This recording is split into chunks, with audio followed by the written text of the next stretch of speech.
Voici l'équipe de France de polo cross. Un sport encore méconnu, dérivé du polo, mais qui coûte moins cher et qui se veut donc moins snob. 35 € l'heure d'entraînement contre 60 € pour le polo. Et surtout, un seul cheval par joueur contre 4 pour les compétitions de polo. L'équipe de France s'entraîne avec des chevaux de la race Henson. On est en baie de Somme, on a beaucoup travaillé sur la race Henson. On a dans notre cavalerie des Henson qui nous permettent d'aller à haut niveau. On travaille énormément la mobilité, c'est-à-dire qu'on travaille énormément le déplacer des épaules pour avoir des chevaux qui font des rollbacks ou éventuellement des pirouettes à terme, voire des demi-tours sur les postérieurs.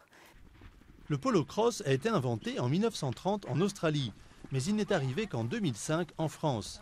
On n'y compte pour l'instant qu'une centaine d'adeptes, contre 8000 en Australie et 5000 aux États-Unis. Un match oppose deux équipes de 3 cavaliers qui se passent une balle en caoutchouc, légère et élastique. Le buteur doit marquer entre des poteaux qui ressemblent à ceux du rugby. La complicité entre le joueur et son cheval est essentielle. Pour être un bon joueur, je pense qu'il faut avoir de la ténacité, il ne faut pas vouloir lâcher prise. Il faut aussi avoir un cheval qui soit assez, on va dire, qui n'ait un peu peur du contact.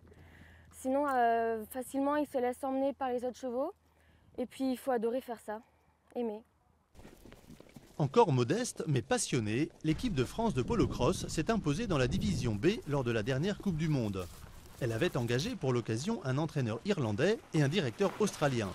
Désormais, l'équipe vise plus haut.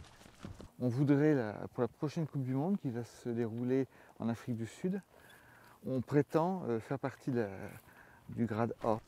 Cette prochaine Coupe du Monde aura lieu en 2015.